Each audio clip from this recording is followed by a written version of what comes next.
ಅದ್ದೂರಿಯಾಗಿ ಜರುಗಿದ ಅಕ್ಕ ಮಹಾದೇವಿ ತೊಟ್ಟಿಲೋತ್ಸವ. ಚಿಂಚೋಳಿ ತಾಲೂಕಿನ ದೇಗ್ಲಮಡಿ ಗ್ರಾಮದಲ್ಲಿ ಶ್ರೀ ಬಸವಲಿಂಗ ಅವಧೂತ ಆಶ್ರಮ ವತಿಯಿಂದ ಪೂಜ್ಯ ಶ್ರೀ ಡಾಕ್ಟರ್ ಬಸವಲಿಂಗ ಅವಧೂತರ 14ನೇ ಜಾತ್ರಾ ಮಹೋತ್ಸವ ಮತ್ತು ಜಗನ್ಮಾತೆ ಅಕ್ಕ ಮಹಾದೇವಿ ತೊಟ್ಟಿಲು ಸಮಾರಂಭ. ಈ ಕಾರ್ಯಕ್ರಮವು ಅದ್ದೂರಿಯಾಗಿ ನಡೆಯಿತು. ಕಾರ್ಯಕ್ರಮದ ದಿವ್ಯ ಸಾನ್ನಿಧ್ಯವನ್ನು ಡಾಕ್ಟರ್ ಬಸವಲಿಂಗ ಅವಧೂತರು ಹಾಗೂ ಶ್ರೀ ಗುರು ಬಸವೇಶ್ವರ ಸಂಸ್ಥಾನ ಮಠ ಹುಣಸೂರು ಶ್ರೀಗಳಾದ ಡಾಕ್ಟರ್ ಶಿವಾನಂದ ಮಹಾಸ್ವಾಮಿಗಳು ವಹಿಸಿಕೊಂಡಿದ್ದರು. ಉದ್ಘಾಟಕರಾಗಿ ಆಗಮಿಸಿದ ಬೀದರ್ ವಿಶ್ವವಿದ್ಯಾಲಯದ ಕುಲಪತಿಗಳಾದ ಡಾಕ್ಟರ್ ವಿ.ಎಸ್. ಬಿರಾದಾರ್ ಹಾಗೂ ಅತಿಥಿಗಳಾಗಿ ಆಗಮಿಸಿದ ರಾಮಚಂದ್ರ ಗಣಪೂರ್ ಪ್ರಾಧ್ಯಾಪಕರು, ಬೀದರ್ ವಿಶ್ವವಿದ್ಯಾಲಯ, ಬೀದರ್ ಹಾಗೂ ಆಂಧ್ರ, ಮಹಾರಾಷ್ಟ್ರ, ಕರ್ನಾಟಕ, ತಮಿಳುನಾಡು ವಿವಿಧ ರಾಜ್ಯಗಳಿಂದ ಆಗಮಿಸಿದ ಭಕ್ತರು ಅಕ್ಕ ಮಹಾದೇವಿ ತೊಟ್ಟಿಲ ಕಾರ್ಯಕ್ರಮದಲ್ಲಿ ಭಾಗವಹಿಸಿದರು.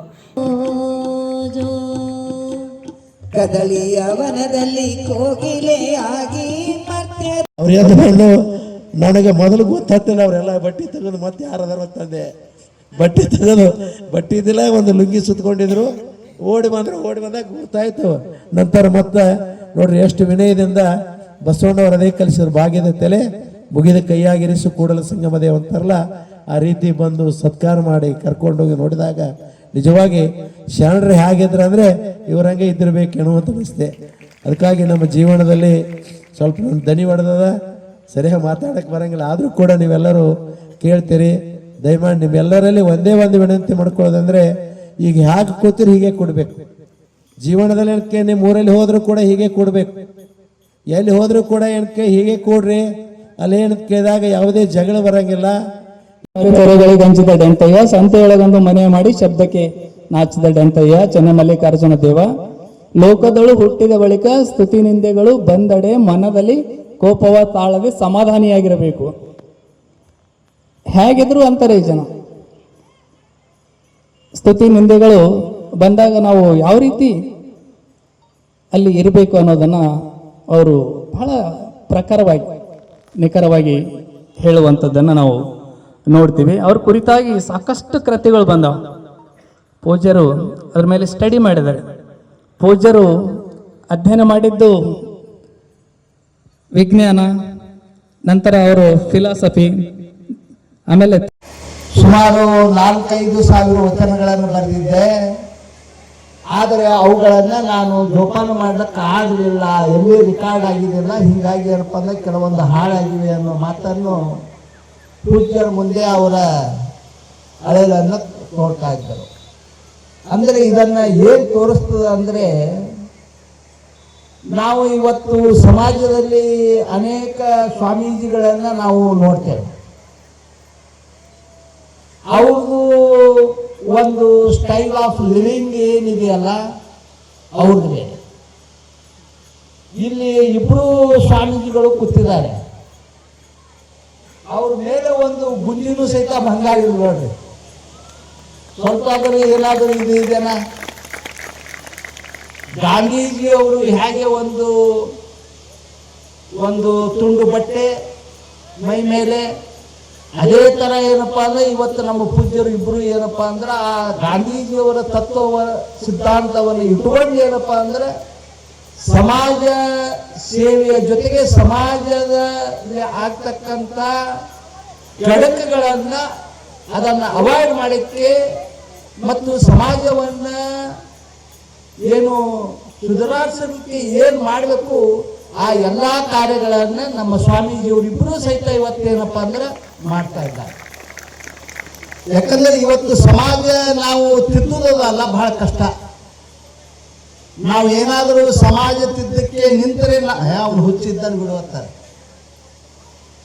ಅವನಿಗೆ ಗೊತ್ತಿಲ್ಲ ಲೈಫ್ ಅಂದ್ರೆ ಹೆಂಗಿರ್ಬೇಕು, ಎಂಜಾಯ್ ಮಾಡಬೇಕು. ಅವನು ಹುಚ್ಚಿದ್ದಾನೆ ಬಿಡಿಗೆ ತರ್ತಾನೆ, ಇಲ್ಲ ಕೊನೆಗ ಅವನು ಜಿಪುಣಿದ್ದಾನೆ ಬಿಡಿಗೆ ತರ್ತಾರೆ. ಅಂದರೆ ಈಗಿನ ಸಮಾಜ ಹೇಗಿದೆ ಅಂತಂದ್ರೆ, ಅವ್ರ ಹತ್ತಿರ ದುಡ್ಡು ಇಲ್ಲ ಅಂದ್ರೂ ಸಹಿತ ಬೇರೆಯವ್ರ ಕಡೆಯಿಂದ ಸಾಲ ಮಾಡಿ ಖರ್ಚು ಮಾಡಿ ಬೈಕ್ ತಗೊಂಡು ಎಂಜಾಯ್ ಮಾಡ್ತಾರೆ. ಅವ್ರು ಏನಪ್ಪ ಅಂದ್ರೆ ಬಹಳ ಅವಾಗ ನಮ್ಮ ಮನೆಗಳು ಏನಾಗ್ತಾವ, ಹಾಳಾಗ್ತಾವ. ಅದಕ್ಕೆ ಸ್ವಾಮೀಜಿಯವರು ಇಂಥವೆಲ್ಲ ಇವೆಲ್ಲ ಏನಪ್ಪ ಅಂದ್ರೆ ತೊಡೆದು ಹಾಕೋದಕ್ಕೆ ಈ ನಮ್ಮ ಯುವ ಜನಾಂಗ ಏನಿದೆ ಇವತ್ತು, ಅವರಿಗೆ ಏನಪ್ಪ ಅಂದ್ರೆ ತಿದ್ದಿ ತೀಡಿ ಸಮಾಜವನ್ನು ಒಳ್ಳೆಯ ದಾರಿಗೆ ಏನಪ್ಪ ಅಂತ ಅದಕ್ಕೆ ಇವತ್ತು ಎಲ್ಲಾ ಪ್ರಯತ್ನಗಳನ್ನು ಇವತ್ತು ಮಾಡ್ತಾ ಇದ್ದಾರೆ. ಸರ್ಕಾರ ನಮ್ಮನ್ನು ಎಷ್ಟೇ ದುಡ್ಡು ಕೊಡ್ಬೋದು, ಸ್ಕಾಲರ್ಶಿಪ್ ಕೊಡ್ಬೋದು, ಮಂತ್ಲಿ ಪೆನ್ಷನ್ ಕೊಡ್ಬೋದು, ಆದರೆ ಅದು ಎಷ್ಟು ದಿವಸ ಆಗುತ್ತೆ, ಎಷ್ಟು ಜನರಿಗೆ ಆಗುತ್ತೆ.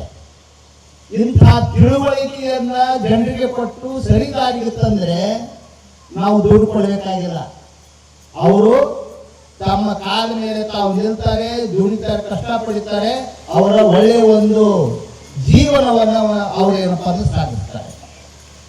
ಅಂಥ ಒಂದು ಒಳ್ಳೆಯ ಜೀವನ ಈ ಸಮಾಜದಲ್ಲಿರ್ತಕ್ಕಂಥ ಎಲ್ಲ ಯುವಕರಾಗಿರ್ಬೋದು ಮತ್ತು ಎಲ್ಲ ಸಮಾಜದವರಾಗಿರ್ಬೇಕು, ಅವರು ಒಳ್ಳೆಯ ಜೀವನ ಸಾಗಿಸಲಿ ಅಂತ ತಂದು ಇವತ್ತು ಪೂಜ್ಯರು ಏನಪ್ಪ ಅಂದ್ರೆ ಹಗಲು ರಾತ್ರಿ ಅವ್ರೇನಪ್ಪ ಅಂದ್ರೆ ಸಮಾಜ ಸೇವೆಯಲ್ಲಿ ತೊಡಗಿಕೊಂಡಿದ್ದಾರೆ. ಅವರು ಬರೀ ಭಾಷಣ ಮತ್ತು ವಚನ ಮತ್ತೆ ಪುರಾಣಗಳು ಹೇಳೋದಕ್ಕೆ ಅಷ್ಟೇ ಸೀಮಿತ ಆಗಿಲ್ಲ. ಅವರು ನಾವು ಒಂದು 15 ನಿಮಿಷ ಅಲ್ಲಿ ಮಠದಲ್ಲಿ ಕೂತಿದ್ದೆವು, ಪೂಜ್ಯರಿಗೆ ತೋರಿಸ್ತಾ ಇದ್ದರು. ತೋರಿಸೋದು ಅಷ್ಟೇ ಅಲ್ಲ, ಅವರೇ ಓದಿ ಏನಪ್ಪ ಅಂದ್ರೆ ಅದಕ್ಕೆ ತಕ್ಕಂಗೆ ಯಾವ ತರ ರಾಗ ಬೇಕು ಆ ರಾಗದಲ್ಲಿ ಏನಪ್ಪ ಅಂದ್ರೆ ಹಾಡಿ ಪೂಜ್ಯರಿಗೆ ನಮಗೆ ಏನಪ್ಪ ಅಂದ್ರೆ ಹೇಳ್ತಾ ಇದ್ದರು. ಒಳ್ಳೆ ರಾಗ ಇದೆ, ತುಂಬಾ ಚೆನ್ನಾಗಿ ಇದು ಮಾಡ್ತಾರೆ. ನಾನು ಇವತ್ತು ಫಸ್ಟ್ ಟೈಮ್ ಪೂಜ್ಯರನ್ನು ನೋಡಿದ್ರು ಫಸ್ಟ್ ಟೈಮ್, ಮೀಟ್ ಮಾಡಿದ್ರು ಫಸ್ಟ್ ಟೈಮ್, ಅವ್ರ ರಾಗ ಕೇಳಿದ್ರು ಫಸ್ಟ್ ಟೈಮ್. ನನಗಂತೂ ಇಷ್ಟು ಖುಷಿಯಾಗ್ಯದ ಮತ್ತು ಇಂಪ್ರೆಷನ್ ಆಗ್ಯದ ಅಂದರೆ. ಬ್ಯೂರೋ ರಿಪೋರ್ಟ್ ಸುನಿಲ್ ಸಲ್ಗರ್, ಭಾರತ ವೈಭವ news, Chincholi. Thanks for watching. Read, discuss and debate with editor Dr. Yan Prashant Rao. Wanted reporters in print, digital and visual media for Bharat Vaibhav Daily Newspaper, BV News 5 Channel and BV Fast Web News from all the talukas of Karnataka, Goa and Maharashtra. If interested, send your resume to 9019229369.